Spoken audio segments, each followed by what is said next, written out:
మనోహరమైన దివ్యకాంతులతో వెలుగులు విరజిమ్ముతోంది వజ్రాల కోట. ఈ దివ్యకాంతులు మీ జీవితంలో సుఖశాంతులుగా మారాలని ఆశిస్తోంది ఒంగోలులోని మా Malabar gold and diamond showroom. జనవరి 7 నుంచి 12 వరకు జరగబోయే డైమండ్ షోకు విచ్చేయండి. నాణ్యమైన వజ్రాలను కొనండి, నిజమైన ఆనందాన్ని అనుభవించండి. అపారమైన కలెక్షన్లతో అరుదైన డిజైన్లలో అందమైన వజ్రాభరణాలు. ప్రతి వజ్రాభరణం 28 రకాల నాణ్యత తనిఖీలు చేయబడి నమ్మశక్యం కాని తక్కువ ధరలతో. Malabar Gold and Diamonds Diamond Show, Karnool Road, Ongole, Prakasam District. Phone 0859 2283 87146 02523.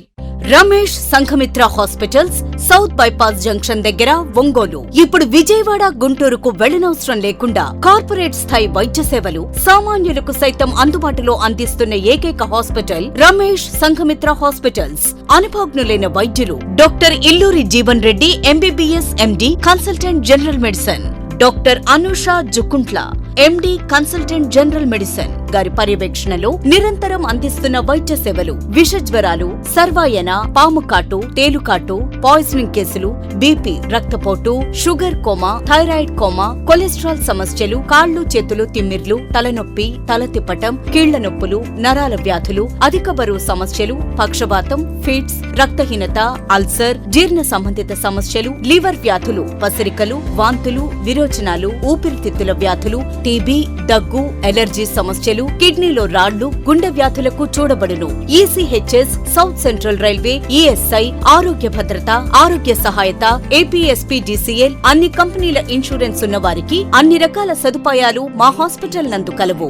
Ramesh Sanghamitra hospitals, south bypass junction దగ్గర, ఒంగోలు. సెల్ నంబర్స్ 7799885570 మరియు 7799885571. నమస్తే, పీనైన్ న్యూస్ స్వాగతం. ఊహలకందని స్థాయిలో రాష్ట్రం అధోగతి పాలైందని, తొగ్లక్ పేరును కూడా జనం మర్చిపోయేలా జగన్ పాలన సాగుతుందని జడ్పీ మాజీ చైర్మన్ ఈదర హరిబాబు విమర్శించారు. ప్రకాశం జిల్లా కాకతీయ సేవా సమైక్య క్యాలెండర్ ఆవిష్కరణ కార్యక్రమంలో ఆయన పాల్గొన్నారు. సేవా కార్యక్రమాలు చేస్తున్న జిల్లా కాకతీయ సేవా సమైక్య ప్రతినిధులను ఆయన అభినందించారు. ఈ కార్యక్రమంలో ఎమ్మెల్సీ పట్టభద్రుల టీడీపీ అభ్యర్థి కంచెల శ్రీకాంత్, సమైక్య ప్రతినిధులు బెజవాడ వెంకట్రావు, వెలగ కోటేశ్వరరావు, మద్దినేని రామకృష్ణ, ఇతర మరి ఏంటో నాకు తెలియదు కానీ హోల్ టైమర్ అయిపోయాడు కంప్లీట్గా. కాకతీయ సేవా సమితికి హోల్ టైమర్. ఆ సోషల్ మీడియాలో చదువుతుంటే ఇవాళ గుంటూరు జిల్లాలో ఉన్నాడు, అనంతపూర్ జిల్లాలో ఉన్నాడు, నెల్లూరు జిల్లాలో ఉన్నాడు, బెంగళూరులో ఉన్నాడు, లేకపోతే ఇంకో చోట ఉన్నాడు అని చెప్పి ఇవన్నీ వస్తూ ఉంటే నేనైతే మాత్రం చెప్తున్నా కదా, నాకు ఆశ్చర్యం వేస్తుంది. రాజకీయ నాయకులు కూడా ఇంత తిరగల, రాక్షసుడిలాగా తిరుగుతున్నాడు. మరి ఏమి నమ్మాడో, ఎందుకు చేస్తున్నాడో ఏమిటో నాకు తెలియదు కానీ నిజంగా చెప్తున్నా కదా, ఈ రోజున కాకతీయ సేవా సమితి ఈ స్థాయిలో ఉన్నది అంటే మాత్రం 100కి 100 పాళ్ళు వెంకట్రావు పాత్ర చాలా ఉన్నది అనేది నా ఆలోచన. అంటే నేను గమనిస్తున్నాను, కాకతీయ సేవా సమితి పెట్టినప్పుడు వెంకట్రావు, ఆ తర్వాత వెంకట్రావు, ఈ మధ్యకాలంలో ఈ గవర్నమెంట్లో ఈ వెంకట్రావు, ఈయన తిరుగుతున్న విషయాలు, ఇస్తున్న స్టేట్మెంట్లు ఇవన్నీ కూడా గమనిస్తున్నాను. కాబట్టి ఒక్కసారి మనస్ఫూర్తిగా ప్రతి ఒక్కడు క్లాప్స్ తోటి అభినందించండి. క్లాప్స్. Keep it up. ఇంకా పెంచు, ఇంటర్నేషనల్ స్థాయికి తీసుకో ఈ సేవా సమితిని. ఇక 3వ అంశం, కాకతీయ సేవా సమితి ఈజ్ ద బెస్ట్. బహుశా అతని పేరు ఇక్కడ ఉండదు, నెక్స్ట్ కొత్త పేరు వచ్చింది. మనం ఘోరీ ఇంకే పేర్లు కొన్ని చరిత్రలు చదివాం, ఘోరీ దండయాత్రలని రకరకాలుగా. బహుశా వాళ్ళ పేర్లు కూడా చరిత్రలో ఉండవు, నెక్స్ట్ ఫ్యూచర్లో ఈ కొత్త పేరు వస్తుంది అక్కడికి. నా 65 సంవత్సరాల చరిత్రలో అన్ని రాజకీయ పార్టీలను చూశాను, అందరి ముఖ్యమంత్రులను చూశాను, కానీ అసలు ఊహకు కూడా అందని స్థాయి, ఊహకు కూడా అందని స్థాయి, అసలు కల్లో కూడా ఊహించని స్థాయి. ఇలాగ కూడా ఉంటుందా పాలన? ఇటువంటి వాళ్ళు ముఖ్యమంత్రులుగా ఉంటారా?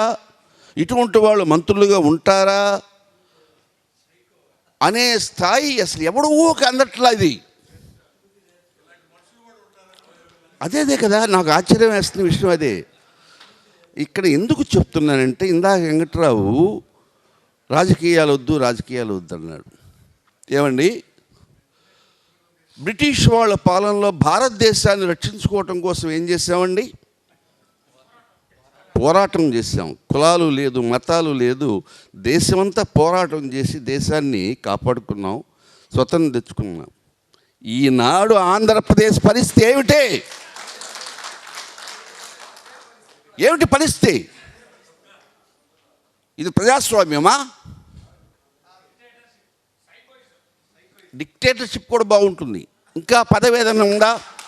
ఇంకా పదవేదన ఇంకేమైనా ఉందా? కెనాట్ సే హిట్లర్ కూడా కాదు, హిట్లర్ కూడా నయమే, జాతి కోసం పనిచేశాడు. యు కెనాట్ సే, అసలు మాటల్లో కూడా చెప్పలేని స్థాయి. ఈ స్థాయిలో ఉంటే ఇంకా మనం విలువలు, ఇది మన సంఘం, ఇక్కడ రాజకీయాలు వద్దనే మాటలు మాట్లాడుతున్నారంటే నేను ఇదివరకు కుల సంఘానికి వ్యతిరేకమండి. కాకతీయ సేవా సమితి అని పేరు పెట్టింది కూడా నేను కావాలని చెప్పి వీడొక్కడే వేరే కులపుడు. కమ్మ అనేది కాదు, ఇక్కడ వేరే కులపుడు వీడొక్కడే, మిగతా వాళ్ళే. ఇన్బ్యాలెన్స్, సామాజికంగా లేదు, బ్యాలెన్స్ లేదు. అంతా మేమే రాజులవి, మేమే నుంచుంటాం, మేమే ఎమ్మెల్యేలవి, మేమే ఎమ్మెల్సీలవి, మేమే మినిస్టర్లు, సర్వం మేమే, మీరంతా బానిసలు మిగతా వాళ్ళంతా అనే స్థాయిలో ఉన్న పరిపాలన, ప్రజాస్వామ్యం అనేది ఎక్కడ కనిపించట్లేదు. అందుకని నేనేమంటానంటే, దయచేసి మిత్రులారా, మీలో ఒకవేళ వైఎస్ఆర్ పార్టీ వాళ్ళు ఉన్నా, లేకపోతే ఇంకో పార్టీ వాళ్ళు ఉన్నా, ఎవరు ఏమున్నా ప్రజాస్వామ్యాన్ని పరీక్షించుకోవడం కోసం, రాష్ట్రాన్ని కాపాడుకోవటం కోసం వైఎస్ఆర్ పార్టీని ఓడించటం అనేది చారిత్రక అవసరము అనే సంగతి మీ అందరికీ కూడా చెప్తూ ఉంటాం. కొత్త క్యాలెండర్ గురించి, అసలు వెంకటరాని గురించి ఏ విధంగా చెప్పాలకుండా నాకు మాటలు చాట్ల. ఈ క్యాలెండర్ ఫస్ట్ బిగినింగ్లో డిజైన్ చేసేటప్పుడు నేను కూడా ఉన్నా. అప్పట్లో నేను ఇక్కడ స్వాధించా, ఎన్టీఆర్ బొమ్మ తప్ప ఇంకో బొమ్మ ఉంటే నేను ఒప్పుకోనని చెప్పాను. కాదులే యాడ్స్ రావాలి కదా, కాస్త ఇది అని చెప్పి చెప్పాను. సరే కానీ అన్న, అప్పటి నుంచి ఇప్పటి వరకు కూడా ఒక్క సంవత్సరం కూడా మిస్ కాకుండా ఈ క్యాలెండర్ ప్రింట్ చేయటం మన వాళ్ళ. కొత్తపట్నం మండలం బకింగ్హామ్ కెనాల్ బ్రిడ్జి ఆలస్యానికి కారణం టీడీపీ నాయకులేనని కొత్తపట్నం ఎంపీపీ లంకపోతు అంజిరెడ్డి ఆరోపించారు. వైసీపీ జిల్లా పార్టీ కార్యాలయంలో ఏర్పడిన సమావేశంలో ఆయన మాట్లాడుతూ, కేంద్ర ప్రభుత్వం విపత్తు శాఖ నిధులతో బ్రిడ్జికి అనుమతులు మంజూరు అయ్యాయని, అవి కూడా 2005లో కాంగ్రెస్ ప్రభుత్వంలో శాంక్షన్ అయ్యాయని గుర్తు చేశారు. తీర ప్రాంత ప్రజలకు రవాణా సౌకర్యం కల్పించేందుకు కేంద్ర ప్రభుత్వం నిర్ణయం తీసుకుందని, అప్పటి నిధులతో టీడీపీ నాయకులు వారికి అనుకూలమైన కాంట్రాక్టర్కు పనులు అప్పచెప్పి వాళ్ళ ప్రభుత్వం కేవలం 40% మాత్రమే పనులు చేయించారని, మా ప్రభుత్వంలో బాలినేని సహకారంతో 80% పనులు పూర్తయ్యాయని తెలిపారు. ఈ కార్యక్రమంలో వాయిలాల మోహన్ రావు, మాజీ MPP Balagani Srinivasarao, Shantarao, MPTC Alluru Bommireddy Shankar Reddy, supervisor director Samanthula Veerareddy, Vayila Rosiya తదితరులు పాల్గొన్నారు. ఇటీవల ఒంగోలు శాసనసభ్యులు ప్రీతం నాయకులు బాలినేని శ్రీనివాసరెడ్డి గారి మీద మాజీ ఎమ్మెల్యే గారు అనుచిత వ్యాఖ్యలు చేయటం అది బాధాకరం. గతంలో కొత్తపట్నం మండలంలో గతంలో కాంగ్రెస్ పార్టీ టైంలో బ్రిడ్జీలు కానీ, బ్రిడ్జీల వరకు కంప్లీట్గా బ్రిడ్జీలు మొత్తం కూడా కాంగ్రెస్ పార్టీ టైంలో గౌరవనీయులు ఒంగోలు ఎంపీ మాగుంట శ్రీనివాసరెడ్డి గారి విజ్ఞప్తి మేరకు ఆ రోజుల్లో జాతీయ విపత్తు వైస్ చైర్మన్గా పెద్దలు మర్రి శశిధర్ రెడ్డి గారు ఉన్నారు. మేమందరూ కూడా ఎంపీ గారిని లెటర్ తీసుకుని వెళ్ళి వైస్ చైర్మన్ మర్రి శశిధర్ రెడ్డి గారిని కలవటం, దాని తర్వాత 2015లో ఈ బ్రిడ్జీలన్నీ కూడా శాంక్షన్ అవ్వడం జరిగింది. తర్వాత శాంక్షన్ అయిన గవర్నమెంట్ ప్రాసెస్ అంతా కాంగ్రెస్ గవర్నమెంట్ జరిగింది. 15లో శాంక్షన్ అయింది. అది అంతా కూడా ఎంపీ మాగుంట శ్రీనివాసరెడ్డి ఆ రోజు కాంగ్రెస్ పార్టీ ఎంపీగా ఉన్నందువలన. కాబట్టి దురదృష్టవశాత్తు ఏంటంటే ఎంపీ గారు శాంక్షన్ చేసి శంకుస్థాపన చేస్తే ప్రారంభోత్సవం ఆ రోజుల్లో ఎంపీ మాగుంట శ్రీనివాసరెడ్డి తెలుగుదేశం పార్టీ ఉన్నా కూడా ఆయన తెలియకుండానే ఒకే రోజు ఓపెనింగ్ చేసుకుని వచ్చారు.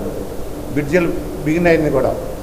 దాదాపు మొన్న ఈత మొక్కల సౌరడ్డిపాలెం మధ్యలో 3 బ్రిడ్జీలు, అల్లూరు ఒంగోలు అల్లూరు మధ్యలో 2 బ్రిడ్జీలు, ఒక బ్రిడ్జి, అవన్నీ కూడా పూర్తయినాయి ముందుది. తర్వాత ఇప్పుడు ప్రజెంట్ బకింగ్హామ్ కెనాల్ బ్రిడ్జి మాత్రమే పెండింగ్ ఉంది. అప్పుడు 2015లో శాంక్షన్ అయితే 16లో అగ్రిమెంట్ అయింది. 16లో అగ్రిమెంట్ అయితే 19 దానికి 40% మాత్రమే పని అయింది. అప్పుడు 8 కోట్ల చిల్లర బిల్లు తీసుకున్నారు. తర్వాత 19 జూలైకి మళ్ళీ ఇంకొక 8 కోట్లు పైన బిగిన్ చేసి బిల్లు చేసుకోవడం జరిగింది. పోతే ఒక 3 కోట్ల చిల్లర బిల్లులు మాత్రమే పెండింగ్ ఉంది. 20 కోట్ల చిల్లరలో ఇది చేయాలా, బిల్లు పని కాల. టీడీపీ గవర్నమెంట్లో ఓన్లీ 40% పని జరిగింది. మిగతా 60% కూడా పని జరగని దాఖలాలు అన్నమాట. అందువల్ల ప్రజానీకానికి కూడా ఎన్ని విషయాలు తెలుసు. బాలినేని శ్రీనివాసరెడ్డి గారు ఎట్లాంటి వాళ్ళు కూడా మన ఒంగోలు ప్రజానీకానికి మనం చెప్పాల్సిన అవసరం లేదు, అందరికీ తెలుసు. కాబట్టి ఇట్లాంటి అనుచిత వ్యాఖ్యలు బాలినేని శ్రీనివాసరెడ్డి గారి మీద చేయటం తప్పుగా మేము భావిస్తాం. ప్రభుత్వంలో 5 ఏళ్ళు చూశారు, ఆయన ఎన్నటికో చేయటం లేదు, రద్దు చేశారు. హైకోర్టుకు పోయారు, హైకోర్టు ప్రభుత్వం తీసుకున్న చర్య కరెక్టే అన్నది. సుప్రీంకోర్టుకు పోయారు, హైకోర్టు తీసుకున్న చర్య కరెక్టే, ప్రభుత్వం తీసుకున్న చర్య కరెక్ట్ అంటే ఇప్పుడు మళ్ళీ కొత్త టెండర్లు పిలిచే నాటికి 3.5 సంవత్సరం అయిపోయింది. మేమేస్తే పోర్టు కడతానంటే పేరుని నాని ఏం చేసావు ఇక్కడ అంటే ఏం చేస్తాం? 5 ఏళ్ళు అసలు పనే చేయకుండా, స్టార్ట్ చేయకుండా ప్రభుత్వాన్ని ఇబ్బంది పెట్టాలని, ప్రభుత్వాన్ని బదనాం చేయాలని ఒక సెక్షన్ ఆఫ్ వర్గం తయారయ్యి వాంటిల్ని చేస్తూ ఉంటే ఏం చేయాలా? మీరే ఆలోచించండి అని మీ ద్వారా ఈ ప్రజానీకానికి చెప్పుకుంటున్నాం.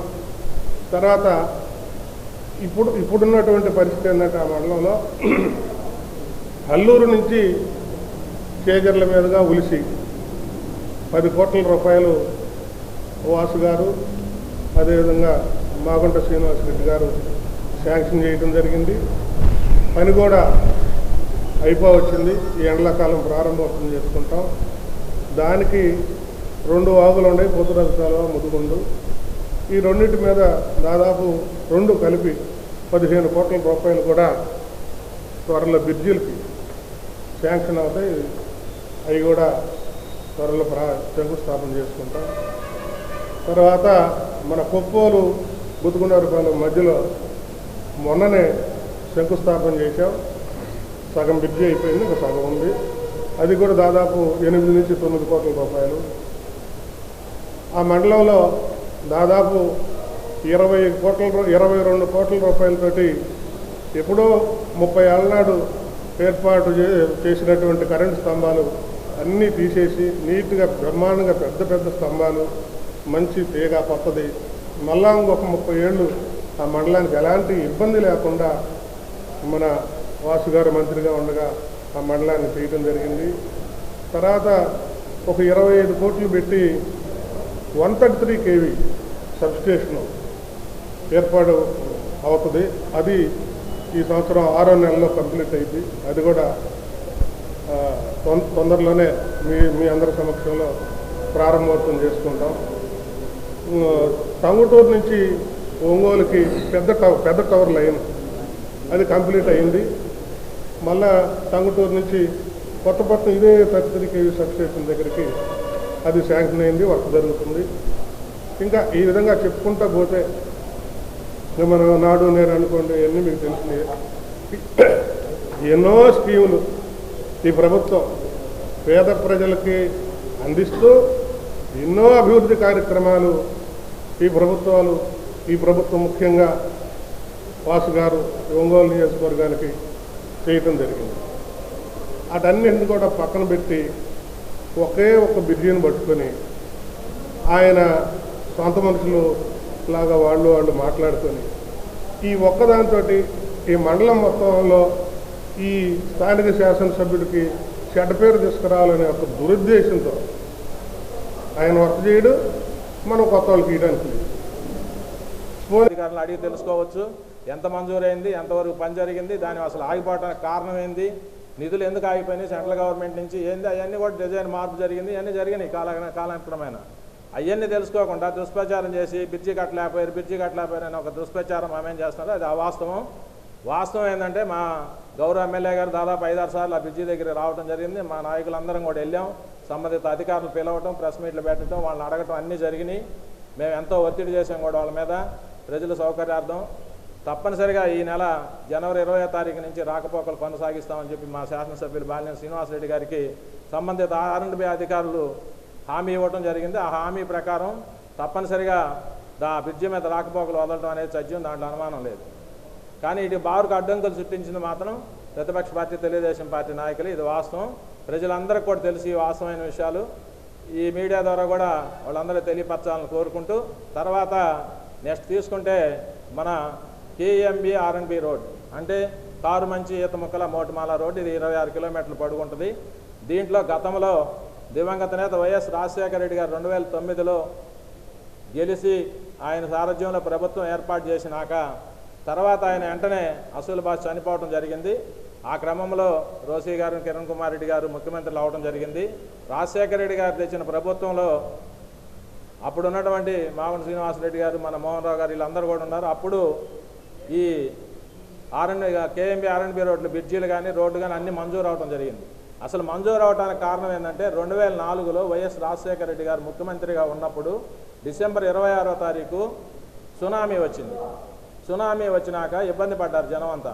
అప్పుడు 2005వ సంవత్సరంలో వాయిల్ మోహన్ రావు గారు కొత్తపట్నం ఎంపీపీగా ఉన్నప్పుడు, రాజశేఖర రెడ్డి గారు ముఖ్యమంత్రిగా ఉన్నప్పుడు గౌరవ బాలినేని శ్రీనివాసరెడ్డి గారి ఆదేశాల మేరకు ఆ రోజు తీర ప్రాంత గ్రామాల్లో ఉన్నటువంటి సముద్రం ఆనుకొని ఉన్న గ్రామాలన్నింటిలో రోడ్డు వసతి కల్పించాలి, సునామీ హెచ్చరికలు వచ్చినప్పుడు ప్రజలు సురక్షిత ప్రాంతాలకు తరలి వెళ్ళాలి, తప్పనిసరిగా వీళ్ళందరినీ చేరవేయాలనే ఉద్దేశంతో ఆ రోజు సెంట్రల్ గవర్నమెంటు తమిళనాడు, ఆంధ్రప్రదేశ్ రాష్ట్రాలకి తీర ప్రాంత గ్రామాలను గుర్తించి రహదారులన్నింటిని అభివృద్ధి చేయాలి, బ్రిడ్జీలన్నీ నిర్మాణం చేయాలి, ఏదైనా సునామీ హెచ్చరికలు వచ్చినప్పుడు ఒక అరగంట లోపు సురక్షిత ప్రాంతానికి ప్రజలను చేరవేసేదానికి సులభమైన మార్గాలను ఎంచుకొని ఆ రోజు సెంట్రల్ గవర్నమెంట్ నివేదికలు పంపించమంటే వైఎస్ రాజశేఖర రెడ్డి గారి ప్రభుత్వంలో మేము కూడా మా మండలంలో నేను కూడా అప్పుడు ఎంపీటీసీగా ఉన్నాం, తీర్మానం చేసి పంపించడం జరిగింది.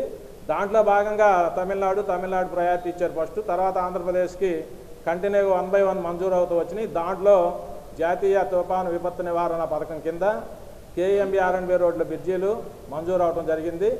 అవి దురదృష్టవశాత్తు అవి వచ్చేళ్ళకి రాజశేఖర రెడ్డి గారు చనిపోవటం, తర్వాత 2వ విడత అప్పుడు కిరణ్ కుమార్ రెడ్డి రోసీ గారు ముఖ్యమంత్రి పదవిలో ఉన్నప్పుడు అవి రావటం, అప్పుడు తర్వాత వీళ్ళు వచ్చేసి మేము చేసామని చెప్పి సంకలు కొట్టుకుంటున్నారు.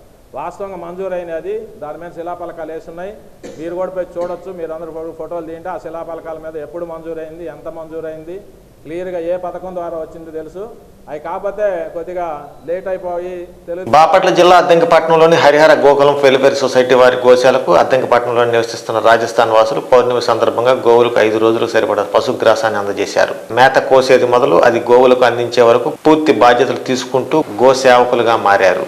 పౌర్ణమి, అమావాస్య రోజులలో ఇలాంటి సేవా కార్యక్రమాలు పాల్గొనడం మా పూర్వీకుల నుంచి వస్తున్న ఆనవాయితని రాజస్థాన్ వాసులు తెలిపారు. ఈ సందర్భంగా హరిహర గోకుల్ వెల్ఫేర్ సొసైటీ నిర్వాహకులు గోనుగొండ సుబ్బారావు మాట్లాడుతూ, గోవుల వృద్ధి పెంచే దిశగా అడుగులు వేస్తున్న మాకు పట్టణంలో కొంతమంది సహాయ సహకారాలు అందించారని, వీరికి తోడు రాజస్థాన్ రాష్ట్రానికి చెందిన వారు పౌర్ణమి, అమావాస్య రోజుల్లో పశుగ్రాసాన్ని అందిస్తున్నారని, పట్టణవాసులు ఎవరైనా గోవులకు వారి వంతు సహాయ సహకారాలు అందించాలని గోశాల నిర్వాహకులు గోనుగొండ సుబ్బారావు కోరారు. ప్రస్తుతం ఉన్న బిజీ లైఫ్లో ప్రతి ఒక్కరూ నెలలో ఒక రోజైన గోశాలలో గడపాలని, తద్వారా మనసుకు ప్రశాంతతో పాటు ఆరోగ్యంగా ఉంటారని నిర్వాహకులు అన్నారు. నా పేరు గోనుగొండ సుబ్బారావు, మాది అద్దెంకి గ్రామము. మేము కొన్ని సంవత్సరాల నుంచి గోశాల నడుపుతున్నాము, హరిహర గోకులం వెల్ఫేర్ సొసైటీ. అయితే మాకు 35 ఆవులు ఉండటంలో కొద్దిగా మేస బాగా రిస్క్గా ఉంది. అందుకని చెప్పి కొంతమంది మన రాజస్థాన్కి చెందిన వ్యక్తులు ఇక్కడ షాపులు, కొన్ని వ్యాపారస్తులు చేస్తున్నారు. వాళ్ళు ఏంటంటే పాప సుబ్బారావు ఇబ్బంది పడుతున్నాడని చెప్పి మనకి ఒక పౌర్ణమి, అమావాస్య 10 రోజులు మేత మనకి ఏర్పాటు చేస్తున్నారు. వాళ్ళు ఆ 2 రోజులు తెచ్చే మేత ఒక తాటర పెట్టి 10 రోజులకు వచ్చే ఏర్పాటు చేస్తున్నారు. అదొకటి. ఈ మధ్యకాలంలో మన సందిరెడ్డి సీనన్న, చిన్ని మురళి గారు కొంత పొలం ఇచ్చారు మేతకి. అది కూడా మేము ఇట్లా మేత పెట్టుకొని కొంత చేస్తున్నాం. ఎవరైనా ముందుకు కొంత అవకాశం ఉంటే మేత అవకాశంగా చేయాలని కోరుకుంటున్నాం గోశాలకి. ఎందుకంటే ఆవులు ఇంకా పెరుగుతున్నాయి. అందువల్ల ఏంటంటే మేత మేము ఒకరిని చూడాలంటే చాలా కష్టంగా ఉంది. ఎవరైనా ముందుకు వచ్చి మీ వంతు సాయం ఏదైనా చేయాలని కోరుకుంటున్నాము.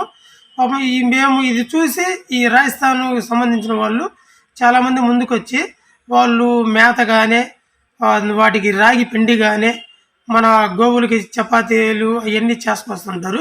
ఇవాళ పౌర్ణమి మంచిది అని చెప్పి ఇవాళ ఒక టక్కు పెట్టి తాటర పెట్టి మేత తోలకొచ్చి వాళ్ళే కొయ్యటం, వాళ్ళే మొయ్యటం, వాళ్ళే తీసుకొచ్చి ఆ టక్కులు వేసుకొని ఆవులకి వాళ్ళు దగ్గరుండి మేపుకొని వాళ్ళు సంతోషంగా వెళ్ళారు.